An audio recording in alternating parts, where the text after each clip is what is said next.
See this cute portrait of me and my grandmother? Her name was Ria, and this is me. I made this portrait for her in March 2019. From January 2017 until December 2019, every month I made her a little handmade gift, and I would mail it to her because she loved getting things in the mail. And that was something that we did for 3 years, and she really inspired me to make a lot of things that I had in my mind, but I hadn't made the time to just make those items. And so in that way, she became my muse for those 3 years.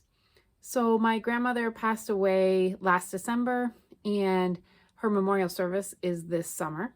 And so I'm going to make little portraits of her with each of her children as a gift.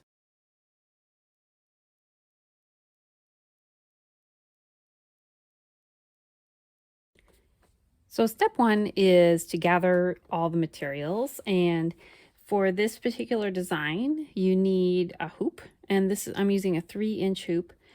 This is how it looks when it's not already made, and you can buy these quite inexpensively. Like this is 12 of them that cost $10, so very inexpensive. And so that's step one, is to get the hoops. And then I want a background material. Now I have a lot of upholstery fabric samples that I've gotten from seamstresses over the years. And what I like about this is that the 5 little embroideries that I'm going to make, they all are going to have the same design background, just in different colors. So I'm picking one out for my mom, and what I want to do is I want to pick a color of shirt for my mom, for my grandmother, and then a background that all works together. My mom loves to wear like navy, so this is my closest felt I have to navy. So I was thinking about making her shirt out of this, but that means I probably wouldn't make the background navy because there wouldn't be enough contrast. So I looked for a background that had a nice contrast. I think this green is very fresh and has a nice contrast with the navy. For my grandmother, I think I'm gonna make her exactly the way I made her in mine, which is with a white shirt. And then I have this bit of wool felt that I'm using for their skin color. And so for example, if this is the color I'm gonna use for their skin color, then some of these pinky ones would not be good for a background because they're too close to the color of that. So I would eliminate those as options as well. So next I'm gonna sketch out approximately how big to cut the felt pieces. So I took the hoop and I just laid it down on this piece of scrap paper, and I kind of drew the basic shapes of what I need. And then I can, if I want to, I could like cut these out and make them into patterns, or I can just eyeball it and cut out those pieces. So when I'm going to put the hoop on the fabric, I'm going to make sure that there's enough on each side so that I can pull it out. So I think you need at least like 3/4 of an inch on each side. So when you're picking your fabric scrap for the background, make sure you have at least 3/4 of an inch all the way around. So now you can see I've cut out the pieces for my mom's embroidery. And if you look at the way the bodies are, they are like 2 hearts, kind of squished hearts, that, are form-fitting to the side of the hoop. So I just cut out one for one person, one for the other, and then these little heads, and then you can see there's little triangles, and I tuck the triangles underneath so that it gives a sense of that the neck is coming out from the shirt, and just cover up the top with their head. And you can see I've actually cut the heads kind of wider than they are tall a little bit. And that's because this is a bit like a cartoon, so it's meant to be kind of extra cute. It also gives me a little bit more width to do eyeglasses. And yeah, and if you don't get the head shape exactly right, you're gonna add hair, so there's some flexibility here in terms of making the head shape exactly the way the person looks. So at this point, what I'm going to do is I'm going to use matching thread to just very quickly sew down the pieces as you see them here.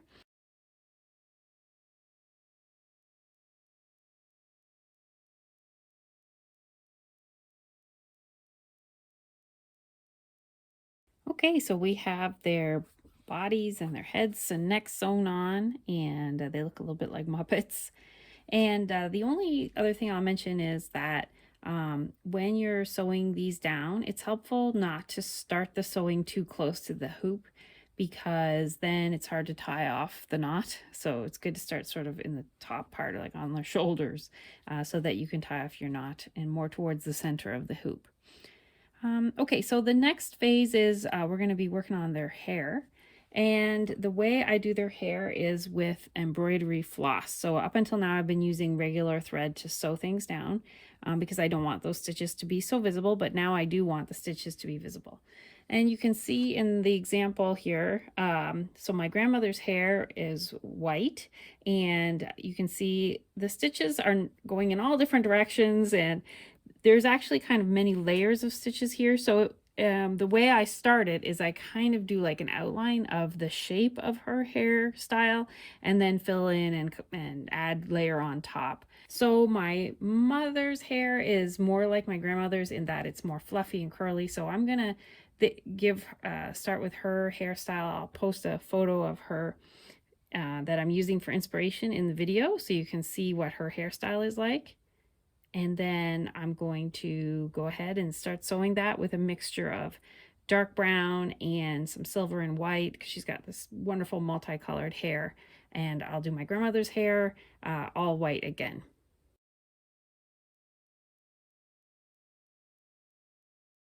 Okay, so this is the phase one of the hair, and you can see I've just started putting a little bit of this silver thread, and I'm not trying to do all of it at one time. I'm sort of putting in one layer at a time.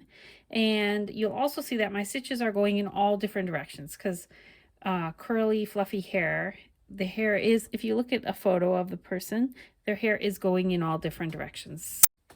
So here's the first phase of my grandmother's hair, and you can see she looks a little bald right now, but I'm just going from one side of her head to the other and putting in a bunch of stitches.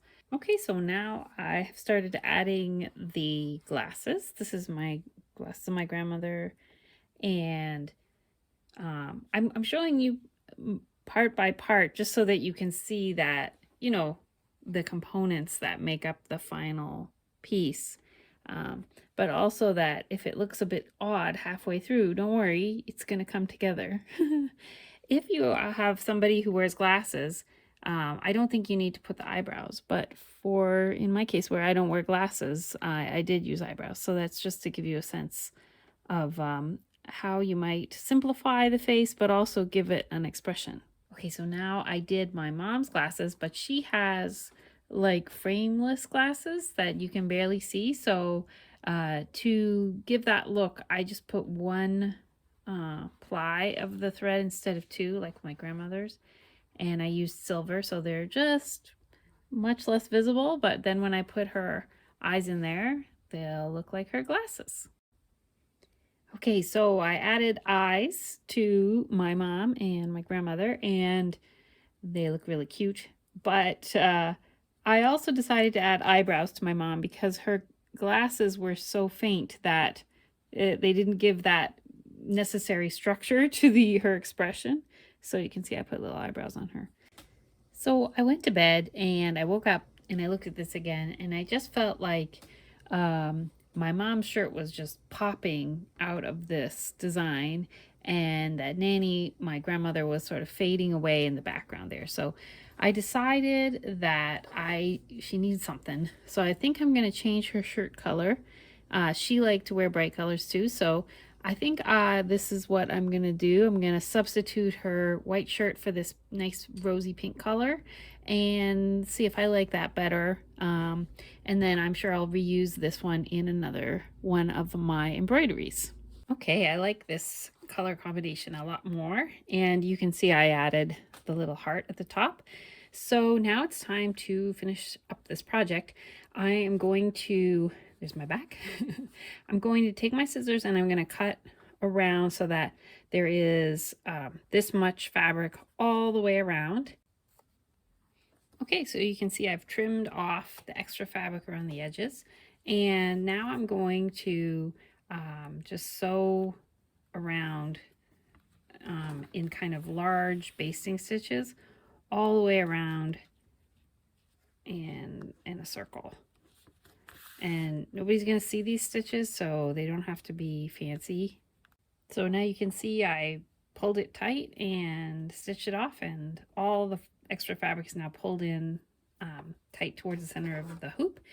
And then I'm going to cover that up with a piece of felt. The way I made that piece of felt was I took a hoop and I just drew a circle with a pencil, and then I cut it a little bit bigger than that circle in order to make that the right size of circle. And what I like to do is before I attach the circle to the hoop, I like to sew a little message on it. So this one for my grandmother, I sewed the year that I made it. And then also I attach this little hoop, which is from like an orange juice container, so that it's easy to hang up. So for the ones I'm making for this time, I'm going to put the name of my aunt or uncle or my mom, and then my grandmother's name. So I'm going to stitch that on before I attach it, because once it's on there, it'd be impossible to attach it.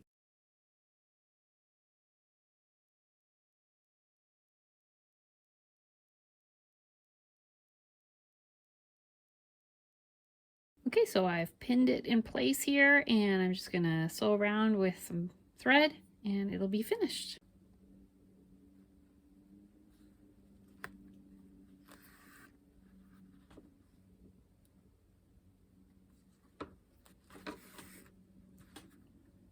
Okay, well, I finished this one of my mom and my grandmother, and I put their names on the back.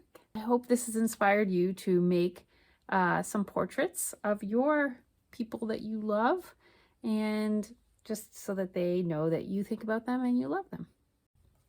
Okay, so I have finished making these cute little portraits that I was planning to make. And then the last thing I'm going to do is I'm going to put this little loop on the top so that it's easy to hang it up on the wall. And the place I get those loops is when I buy like juice or milk in a carton, which isn't very often, but when I do, this little thing, you pull this off, at least in the United States, and I save this part.